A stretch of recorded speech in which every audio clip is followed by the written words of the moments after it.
All right, good afternoon to all of you. Okay, so हम अभी consolidation वाले chapter पर हैं करंटली। हमारे कंसोलिडेशन के 2 क्लासेस हो चुके हैं और 2 क्लासेस में हमने क्या क्या पढ़ाई की है मैं बस नाम ले लेके आपको बताते जाऊंगा, ठीक है? क्या क्या चीजें हमने अभी तक पढ़ ली हैं। सबसे पहले मैंने आपको बेसिक्स ऑफ कंसोलिडेशन में ये पढ़ाया कि फाइनेंशियल स्टेटमेंट्स कितने टाइप के होते हैं, कंसोलिडेशन में 2 कंपनीज कौन कौन सी होती हैं, जैसे होल्डिंग और सब्सिडरी। होल्डिंग कंपनी सब्सिडरी में क्या प्राप्त करती है? कंट्रोल। कंट्रोल कैसे प्राप्त करती है? 2 तरीके से, एक तो वोटिंग राइट्स 50% से ज्यादा एक्वायर करके थ्रू इक्विटी शेयर्स, दूसरा composition over board of directors का पावर लेकर। फिर मैंने आपको बताया कि क्योंकि होल्डिंग कंपनी के पास कंट्रोल है तो वो अलग से एक कंट्रोल बेस्ड बैलेंस शीट बनाती है जिसको हम बोलते हैं कंसोलिडेटेड बैलेंस शीट, क्योंकि होल्डिंग कंपनी अपने शेयर होल्डर्स को यह दिखाना चाहती है कि जिस जिस कंपनी में उसने इन्वेस्टमेंट किया है अगर उन सभी कंपनी के नेट एसेट्स को वो मर्ज कर दे तो पूरे ग्रुप की क्या पोजीशन होगी, पूरे ग्रुप की क्या प्रॉफिटेबिलिटी होगी। इसीलिए हम consolidated profit and loss statement और कंसोलिडेटेड P&L बनाते हैं, ठीक है?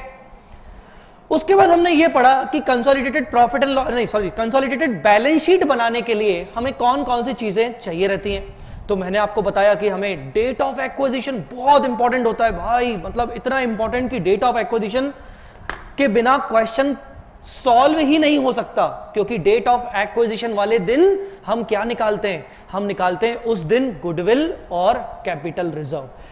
तो भाई सोचो ना, मतलब अगर मुझे डेट ऑफ एक्विजिशन ही नहीं पता तो मैं गुडविल कैपिटल रिजर्व तो निकाल ही नहीं पाऊंगा। अब ये गुडविल कैपिटल रिजर्व निकालना जरूरी है क्या? हाँ बिल्कुल जरूरी है। क्यों जरूरी है? क्योंकि भाई हमने जो इन्वेस्टमेंट किया है सब्सिडरी कंपनी में उसको हमें कंपेयर करना पड़ेगा, उसके बदले हमें क्या मिला? हमें मिला नेट एसेट्स। तो हमें जो नेट एसेट्स मिले हैं उसकी वैल्यू क्या है? उसकी वैल्यू को हम कंपेयर करते हैं इन्वेस्टमेंट की वैल्यू से। तो हमें रियलाइज होता है कि हाँ हमने ज्यादा पैसा दिया सामने वाले को कि हमने कम पैसा दिया तो कैपिटल रिजर्व, ज्यादा पैसा दिया तो नुकसान नहीं, हमने पैसा दिया आगे के एडवांटेज को प्राप्त करने के लिए, तो हम उसको बोलेंगे गुडविल। तो मैंने आपको कॉस्ट ऑफ कंट्रोल की वर्किंग निकालना सिखाया कि वो डेट ऑफ एक्विजिशन पर निकालते हैं, ठीक है ना? मैं दिन में कई बार आपको बताता हूं कि डेट ऑफ एक्विजिशन पर हमें एक इंपॉर्टेंट चीज निकालनी होती है गुडविल कैपिटल रिजर्व के लिए, जो कि होती है COC। मैं बार बार बोलता हूं ताकि ये कानों में आपके बार बार जाए, ताकि आप इस बेसिक से कम इतना रिलेट कर सको कि बाद में आपसे अगर 15 मार्क्स का क्वेश्चन आया तो एटलीस्ट बेसिक 5 मार्क्स आप प्राप्त कर सको गुडविल कैपिटल रिजर्व निकाल के, तो कम से कम आ जाओ एटलीस्ट। आगे हमने पढ़ा कि भाई होली ओन्ड सब्सिडरी होती है और पार्टली ओन्ड सब्सिडरी होती है। पार्टली ओन्ड सब्सिडरी में हमारा 100% शेयरिंग नहीं होता बट 100% कंट्रोल होता है। जो अदर शेयर होल्डर्स होते हैं पार्टली ओन्ड सब्सिडरी के अंदर, उनको कहा जाता है माइनॉरिटी इंटरेस्ट। माइनॉरिटी इंटरेस्ट वालों का भी शेयरिंग हमें निकालना पड़ता है। क्यों निकालना पड़ता है?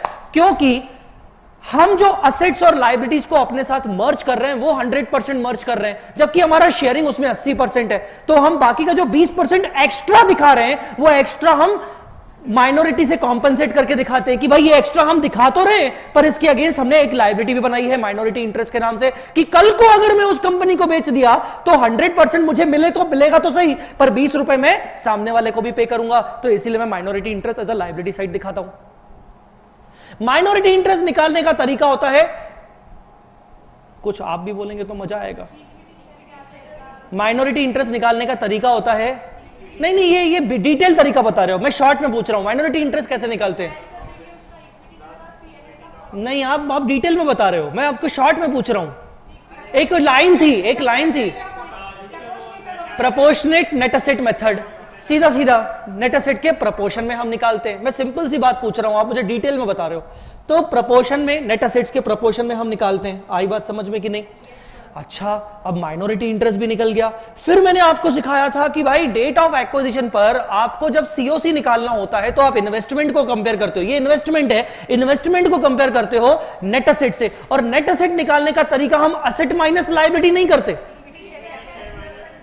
Equity plus reserve and surplus. तो इक्विटी कैपिटल तो समझ में आता है कि सब्सिडरी कंपनी का इक्विटी कैपिटल तो हमें उसके बैलेंस शीट से मिल जाएगा। साला रिजर्व एंड सरप्लस के साथ बहुत तकलीफ है। रिजर्व एंड सरप्लस हमें किस दिन का चाहिए रहता है? Date of acquisition. कानों में ना बार बार डेट ऑफ एक्विजिशन बात आनी चाहिए, डेट ऑफ एक्विजिशन। हमें रिजर्व एंड सरप्लस किस दिन का चाहिए होता है? Date of acquisition. और ये जरूरी नहीं कि साला हमेशा हमें डेट ऑफ एक्विजिशन 1 अप्रैल 1 अप्रैल 1 अप्रैल। तो क्या मतलब रियल लाइफ में क्या कोई होल्डिंग कंपनी वेट करेगी क्या? नहीं नहीं नहीं, अभी कंसोलिडेट नहीं करेंगे, अभी हम सामने वाले को एक्वायर नहीं करते, 1 अप्रैल आएगा तो ही एक्वायर करेंगे हम उसको, ताकि हमें रिजर्व एंड सरप्लस में दिक्कत ना हो। भाई किसी भी टाइम पे एक्विजिशन हो सकता है, तो डेट ऑफ एक्विजिशन जिस दिन होगा उसी दिन का हमें रिजर्व एंड सरप्लस चाहिए होगा। क्यों? क्योंकि रिजर्व एंड सरप्लस को हम इक्विटी कैपिटल के साथ जब ऐड करेंगे तो हमें क्या मिलेगा? Net assets. क्यों? क्योंकि नेट असेट को हम किसके साथ कंपेयर करेंगे? इन्वेस्टमेंट्स के साथ। क्यों? क्योंकि हमें गुडविल और कैपिटल रिजर्व चाहिए। तो अल्टीमेटली मुझे रिजर्व एंड सरप्लस किस दिन के चाहिए? मुझे रिजर्व एंड सरप्लस भाइयों बहनों किस दिन के चाहिए? डेट ऑफ एक्विजिशन के चाहिए। अंडरस्टूड और नॉट?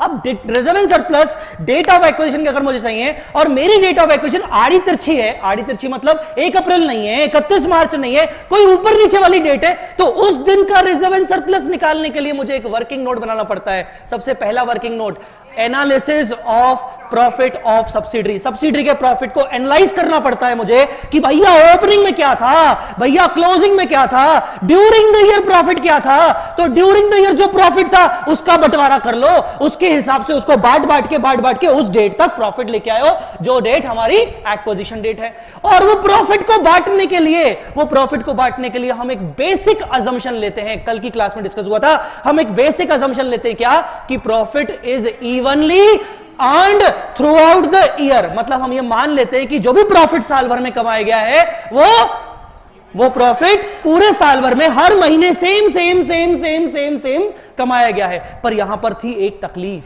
कौन सी तकलीफ थी? यहां पर कौन सी तकलीफ थी? हम ये अजम्पशन सिर्फ तभी मान सकते हैं जब हमारा प्रॉफिट पूरे साल भर में नॉर्मल रहा हो। But what about non recurring expenses जो हर महीने नहीं होते? What about एबनॉर्मल आइटम्स जो हर महीने नहीं होते? तो जो हम एग्जम्पशन ले रहे हैं कि हर महीने मेरा प्रॉफिट सेम होगा, अरे वो तो तब सेम होगा ना जब तेरी हर महीने की सेल, हर महीने की परचेजेस, हर महीने के खर्चे सेम हो। ठीक है, माना तेरे सेल परचेज खर्चे एक पॉइंट में सेम हो भी सकते हैं हर महीने के, जो कि रियल लाइफ में पॉसिबल नहीं है, पर चलो क्वेश्चन सॉल्व करने के लिए मान लिया। पर क्या जरूरी है क्या कि नॉन रिकरिंग एक्सपेंस तेरे पास हर महीने आते होंगे? नॉन रिकरिंग, नाम ही नॉन रिकरिंग है। एबनॉर्मल आइटम्स क्या हर महीने आते होंगे? नहीं।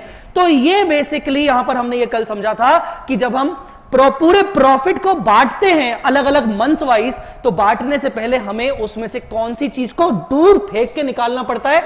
एबनॉर्मल आइटम को, उसका इफेक्ट हमें एलिमिनेट करना पड़ता है। अगर हम एबनॉर्मल आइटम के इफेक्ट को एलिमिनेट कर देंगे उस प्रॉफिट में से, तो हमें कौन सा प्रॉफिट मिलेगा? Normal profit. और मान लेंगे कि हाँ, ये जो प्रॉफिट है ये नॉर्मल है, ये नॉर्मली 12 महीने में डिस्ट्रीब्यूट किया जा सकता है। उसको डिस्ट्रीब्यूट करने के बाद कि भाई कितना पोर्शन प्री में जाएगा, कितना पोर्शन पोस्ट में जाएगा, डिस्ट्रीब्यूट करने के बाद वापस से जो उसको हमने उखाड़ के फेंका था, किस चीज को? एबनॉर्मल आइटम को, नॉन रिकरिंग आइटम को, उसको वापस से उसका इफेक्ट देना तो पड़ेगा ना यार, नहीं तो मेरी बैलेंस शीट कैसे टैली होगी? मैंने उस आइटम को हटा दिया, मेरा आंसर कैसे टैली होगा? मैंने उस आइटम को हटा दिया, मुझे वापस उस आइटम को लेना पड़ेगा। किधर लेना पड़ेगा? डिपेंड करता है उसका डेट ऑफ अकरेंस क्या था। डेट ऑफ अकरेंस के हिसाब से कि वो आइटम किस मंथ का था, उस मंथ में वो मंथ अगर प्री वाले पीरियड में आ रहा है तो प्री वाले पीरियड में ले लेंगे, वो मंथ अगर पोस्ट वाले पीरियड में आ रहा है तो पोस्ट वाले पीरियड में ले लेंगे। आई मेरी बात समझ में कि नहीं? चलो ये भी समझ में आया कि भाई एबनॉर्मल आइटम्स का किस तरीके से होगा। लास्ट में जाते जाते मैंने आपको एक और चीज बताई थी। वो कौन सी चीज थी? Bonus issue. कौन करता है बोनस इशू? सब्सिडरी की holding, subsidiary company bonus issue करता है। अब बोनस इशू की बेसिक जर्नल एंट्री हम अकाउंट्स 1 में पढ़ के आए हैं। क्या एंट्री होती है बोनस इशू की? रिजर्व एंड सरप्लस को डेबिट किया जाएगा और इक्विटी कैपिटल को क्रेडिट किया जाएगा। अब सोचने वाली बात यह है, बिल्कुल ही बेसिक सोचने वाली बात यह है कि साला रिजर्व एंड सरप्लस भी मेरे नेट एसेट का पार्ट होता है, इक्विटी कैपिटल भी मेरे नेट एसेट का पार्ट होता है। तो टेक्निकली देखा जाए अगर सब्सिडरी कंपनी बोनस इशू कर रही है तो मेरे नेट एसेट पर कोई इफेक्ट पड़ेगा ही नहीं, क्योंकि जितने से मेरा रिजर्व गिरेगा उतने से मेरा इक्विटी कैपिटल बढ़ जाएगा। तो साला मेरे नेट एसेट पर कोई फर्क ही नहीं पड़ा। तो देखा जाए तो बोनस इशू को अगर मैं हटा भी दूं, इग्नोर भी कर दूं, तो भी मेरा आंसर टैली होना चाहिए। मेरी गुडविल कैपिटल पे कोई फर्क नहीं पड़ेगा, क्योंकि मेरी नेट एसेट वही की वही है।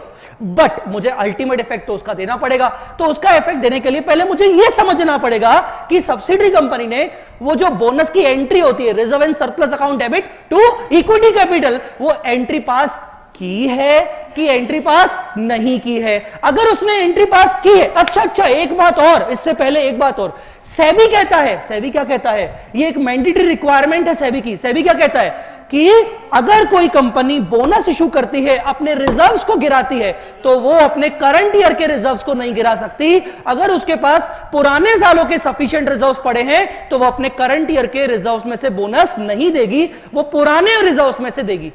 इससे हमें क्या समझ आना चाहिए, इससे हमें यह समझ में आना चाहिए, इससे हमें यह समझ में आना चाहिए कि बोनस इशू देने के लिए जो रिजर्व्स हमें गिराने हैं, वो प्री एक्विजिशन रिजर्व गिराने हैं। एओपी में प्री प्रॉफिट्स को गिराना है, पोस्ट प्रॉफिट जो करंट ईयर के हैं वो नहीं गिराने हैं। तो अब हमें उसके बाद यह समझना पड़ेगा कि रिजर्व एंड सरप्लस की जो रिजर्व एंड सरप्लस है, बोनस जो है, उसकी एंट्री पास की गई है कि एंट्री पास नहीं की गई है। सब्सिडी ने उसकी एंट्री पास की है कि नहीं की है। आमतौर पर हम मान लेते हैं कि एंट्री पास कर दी होगी। अगर उसने एंट्री पास की होगी तो करंट ईयर में की होगी, और करंट ईयर में की होगी तो गलती से प्रॉफिट कौन सा माइनस हो चुका होगा, करंट ईयर का। तो मैं क्या करूंगा, मैं पोस्ट में ऐड बैक कर लूंगा, क्योंकि मेरा करंट ईयर का प्रॉफिट गिर गया है। पोस्ट में ऐड करके प्री में से लेस कर दूंगा, क्योंकि मुझे पुराने रिजर्व्स में से बोनस इशू करवाना था। पर अगर एंट्री पास नहीं हुई थी, अगर एंट्री पास ही नहीं हुई थी, तो कोई गलती हुई नहीं है। कोई गलती नहीं हुई है तो मतलब करंट ईयर का प्रॉफिट गिरा ही नहीं है, तो करंट ईयर के प्रॉफिट को ठीक करने की जरूरत नहीं हो, तो ठीक ही है। बस एंट्री का इफेक्ट देने के लिए मैं पुराने रिजर्व्स मतलब प्री एक्विजिशन प्रॉफिट्स को माइनस कर दूंगा। अच्छा, ये तो एओपी में हमने सीखा। बोनस का दूसरा इफेक्ट कहां जाएगा, बोनस का दूसरा इफेक्ट हमारे इक्विटी कैपिटल में जाएगा। इक्विटी कैपिटल कौन कौन सी वर्किंग में आता है, सीओसी में और एमआई में।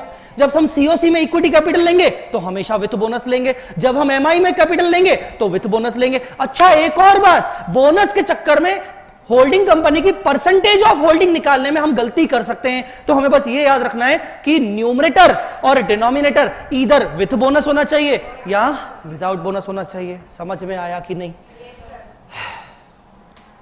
क्लियर हुआ कि नहीं? फेस टू फेस क्लास का मजा ही अलग है यार, ये चीज साला घर पे नहीं होती यार। तू शुरू हो गई उसमें गायब हो जाता था। उसमें मैं गायब क्यों होता था, मैं तुम्हें रीजन बता रहा हूं। मैं आज भरे मंच पे मैं रीजन बता रहा हूं कि मैं अपने घर पे पढ़ाते पढ़ाते गायब क्यों होता था। कभी साला कुकर की सीटी हो रही है तो दरवाजा मेरे को मुंह दिखाना पड़ता था, तुम लोगों की ऐसी की तैसी, बंद करो इसको, ठीक है। कभी धार्मिक रो रहा है, ठीक है, उसको मुझे उठाना पड़ता था बीच में, क्लास के बीच में। धार्मिक रो रहा है, लगातार 5 मिनट वेट किया, 10 मिनट, भाई वो चुप ही नहीं हो रहा है यार। उसको क्या है, मेरी गोद की आदत लग चुकी है। अब उसको मेरी गोद की आदत, रुको तुम लोग, अच्छा मैं तुम लोग को क्या बता, पढ़ लो, मैं बाद में तुम्हें करवाऊंगा। तुम्हें मेरे पढ़ना जरूरी है, घंटा पढ़ना जरूरी है, मेरे को जाना है तो मेरे को इसलिए जाना पड़ता है। बहुत सारे ऐसे नंबर ऑफ रीजंस होते हैं घर पे कि आपका कंसंट्रेशन नहीं हो पाता। मतलब 15 से 20 मिनट, तुम लोगों का तो घंटा, वैसे ही 2 मिनट नहीं हो पाता। क्या है तुम्हारा? मेरे 15 मिनट से ऊपर मेरा कंसंट्रेशन ही नहीं हो पाता था घर पे। मतलब जितना तुम फेस कर रहे हो ना, उससे ज्यादा मैंने फेस किया है क्योंकि घर की सिचुएशंस, घर के में पढ़ाते पढ़ाते नहीं होती, 1.5 घंटे से ऊपर क्लास लेने का मोटिवेशन ही नहीं मिलता था। पर ठीक है क्या करूं यार, मैं क्या करूं, पर वो कल तकलीफें थी।